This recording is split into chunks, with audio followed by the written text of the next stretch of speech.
Hello my dear students, आपण page number 108 वरती असणारे जे MCQs आहे, ऍक्च्युली MCQ चे जे क्रम आहे, सिक्वेन्स आहे, तो पुस्तकामध्ये चुकीचा दिलेला आहे.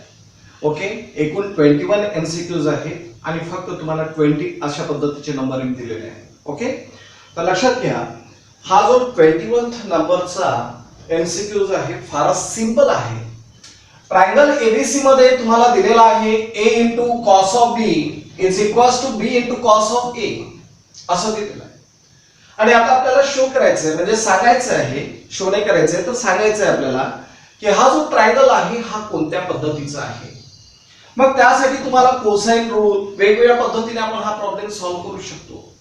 यामध्ये a च्या जागेवरती साइन रूल जर यूज केला तरीही प्रॉब्लेम सॉल्व्ह करता येतो, किंवा कोसाइन रूल जर आपण यूज केला तर अगदी सिंपल प्रॉब्लेम इथे तयार होतोय. a into cos of b, cos of b means what? That is a square plus c square minus b square upon cos c. हा झालेला आहे cos of b, cosine rule.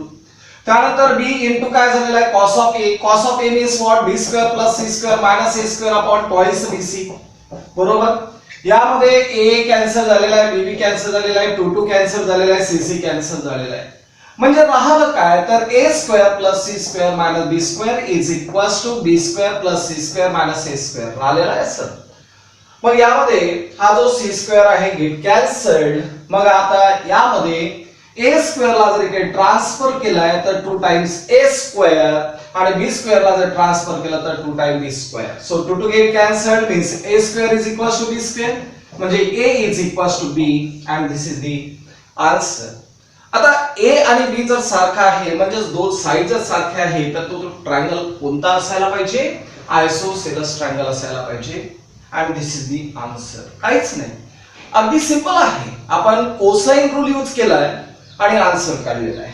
त्यानंतर first problem, 2 time tan inverse of 1/3 plus tan inverse of 1/7. आता असं जर असेल तर formula आहे 2 time tan inverse of 1/3 that is equals to tan inverse of 2 into 1/3 upon 1 minus 1/3 चा square plus tan inverse of 1/7. बरोबर आहे. यामध्ये कोणता फॉर्म्युला आपण यूज केलेला आहे तर 2 into tan inverse of x हा फॉर्म्युला यूज केला आहे, that is tan inverse of 2x upon 1 minus x square. This formula, हा फॉर्म्युला आपण यूज केलेला आहे. So tan inverse of 2/3 upon 3 चा square that is 9, 9 minus 1 that is 8/9 plus tan inverse of 1/7. And therefore tan inverse of 2/3 into 9/8 plus tan inverse of 1/7. बरोबर. आता यामध्ये काय झालेलं आहे, 3 3s are 9, 2 4s are 8, so 3/4. tan inverse of 3/4 plus tan inverse of 1/7. आता यामध्ये formula तयार झालेला आहे, tan inverse of a plus tan inverse of b means tan inverse of a plus b. tan inverse of a plus b that is 3/4 plus 1/7 divided by 1 minus 3/4 into 1/7. बरोबर आहे. आता यामध्ये आपल्याला आन्सर काढता येईल. tan इनव्हर्स ऑफ, यामध्ये काय झालेलं आहे, 7 3s are 21 plus 4 that is 25 upon 28. 4 7s are 28. Cross multiplication and take their addition. Then 28 is the LCM. 28 minus 3 that is 25. So tan inverse of 1 and tan inverse of 1 means what? Pi/4, and which is the answer? So D is the correct answer. काय केलेलं आहे, पहिले एक formula use केलाय, 2 time tan inverse of x is equals to tan inverse of 2x upon 1 minus x square हा formula. त्यानंतर tan inverse of x plus tan inverse of y म्हणजे tan inverse of x plus y upon 1 minus xy. Problem दिलेला आहे, tan of 2 into tan inverse of 1/5 minus pi/4. आता यामध्ये काय होतो, tan of 2 into tan inverse of x चा formula that is 2 time tan inverse of 1/5. बरोबर आहे. ओ sorry, यामध्ये 2 time tan inverse of x चा फॉर्म्युला काय होतो? 2 time tan inverse of x is equals to tan inverse of twice x upon 1 minus x square हा formula होतो. म्हणजेच 2 time tan inverse of 1/5 चा फॉर्म्युला तयार झालेला आहे tan inverse of 2 times 1/5 divided by 1 minus 1/5 चा होल स्क्वेअर आणि minus pi/4 as it is. So tan inverse of 2/5 upon 1 square 5 square that is equals to 25. 25 is the LCM and 25 minus 1 that is 24 minus pi/4. Okay, then tan inverse of 2/5 into 25/24 minus pi/4. आता यामध्ये काय होतो? 5 5 are 25, 2 12 are, so tan inverse of 5/12 minus pi/4. बरोबर. आता यामध्ये tan of a minus b चा formula तयार झालेला आहे. tan of a minus b चा फॉर्म्युला काय होतो? tan of a minus tan of b upon 1 plus tan of a into tan of b. म्हणजेच tan inverse of 5/12 minus tan of pi/4 upon 1 plus tan inverse of 5/12 into tan of pi/4.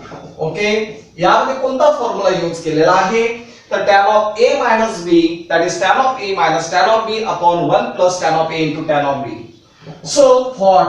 These and these get cancelled. 5/12 minus 1 divided by 1 plus 5/12 आणि हा झालेला आहे 1. So 12 is the LCM. 5 minus 12 that is minus 7. Again 12 is the LCM. 12 plus 5 that is 17. So 12 get cancelled. Answer is minus 7 upon 17 and this is the answer. So minus 7 upon 17 is the answer, that is D. Okay. कुठले कुठले formulas आपण use केलेले आहे? तर 2 time tan inverse of x म्हणजे tan inverse of 2x upon 1 minus x square. त्यानंतर tan of a minus b चा formula, that is tan of a minus tan of b upon 1 plus tan of a into tan of b आणि मग values टाकलेले आहे. The principal value branch of sec inverse. आता sec inverse ची principal value branch काय येतो? Very simple आहे, फारच सिंपल आहे. प्रिन्सिपल व्हॅल्यू ब्रांच ऑलरेडी तुम्हाला सांगितलेलं आहे. सेक इज रिलेटेड विथ कॉस, म्हणजे याचा अर्थ कॉस इनव्हर्स ची जी प्रिन्सिपल व्हॅल्यू ब्रांच आहे त्याच्यातला अर्धा पोर्शन हा सेक इनव्हर्स चा झालेला आहे. कॉस ची व्हॅल्यू π/2 वरती 0 असते, म्हणजे सेक ची व्हॅल्यू नॉट डिफाइन असते, म्हणजे याचा अर्थ मायनस π/2 आपण करायला पाहिजे. तर यामध्ये प्रिन्सिपल व्हॅल्यू ब्रांच काय होणार? तर that is close interval 0, π minus π/2. So which is the correct answer? D is the correct answer. त्यानंतर आहे cos of tan inverse of 1/3 plus tan inverse of 1/2. बरोबर. आता यामध्ये फॉर्म्युला कोणता तयार झालेला आहे? tan inverse of x plus tan inverse of y, म्हणजे cos of tan inverse of x plus y म्हणजे 1 plus 3 upon 1 plus 2 divided by 1 minus 1/3 into 1/2. बरोबर. आता यामध्ये ब्रॅकेट क्लोज केलेला आहे. cos of tan inverse of, that is 2 3s are 6 is the LCM, 2 plus 3 that is 5. 2 3s are 6, 6 is the LCM, 6 minus 1 that is 5. Both are same, so cos of tan inverse of 1, cos of tan inverse of 1 म्हणजे cos of tan inverse of 1 is π/4 and cos of π/4 ची value तुम्हाला माहिती आहे, that is 1/√2. So which is the correct answer? 1/√2. अगदी simple problem असतात. यामध्ये आपण फक्त फॉर्म्युला कोणता यूज केलेला आहे? तर tan inverse of x plus tan inverse of y चा, that is tan inverse of x plus y upon 1 minus xy. If tan of theta plus tan of 2 theta plus tan of 3 theta is equals to tan of theta into tan of 2 theta into tan of 3 theta. Okay. आता यामध्ये आपण जर विचार केला तर प्रत्येकात काहीतरी common दिसतो आहे. मी असं करतोय, याला सुरुवातीला इकडे ट्रान्सफर करतो. ओके. म्हणजे tan of theta plus tan of 2 theta plus tan of 3 theta minus tan of theta into tan of 2 theta into tan of 3 theta आणि इज इक्वल्स टू काय आलेला आहे 0. या दोघांमधून तुम्हाला काय कॉमन दिसतोय हे ते पहा.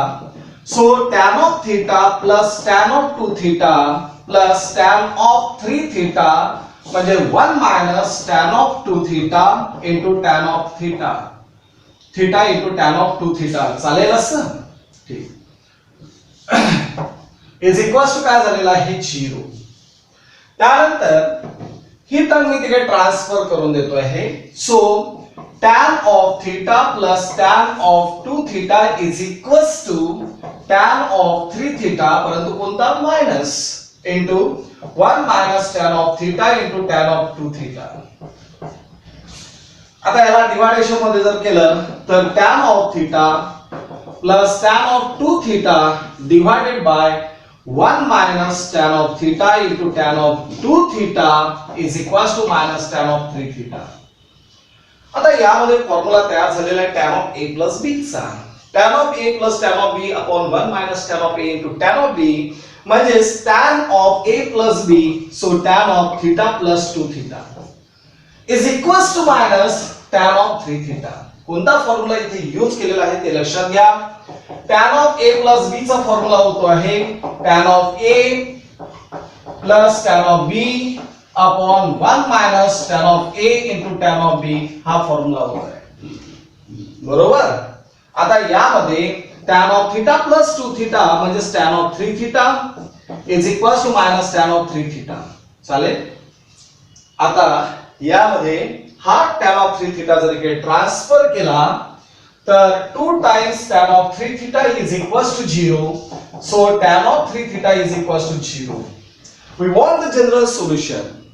तुम्हाला माहिती आहे tan of theta is equals to 0 implies theta is equals to n pi where n belongs to the integer. हा फॉर्म्युला तुम्हाला माहिती आहे. मग यानुसार जर आपण पाहिलं तर थीटा म्हणजे झालेला आहे 3 theta n pi where n belongs to the integer म्हणजे theta is equals to n pi by 3 and this is the answer. Okay, so which is the correct answer? Reader मध्ये आन्सर चुकीचं आहे. इथे n pi by 3 पाहिजे.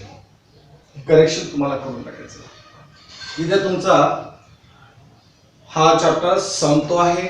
उद्यापासून आपण straight line चालू करतोय आणि याच्यावरती व्यवस्थित प्रॅक्टिस तुम्हाला करायची आहे.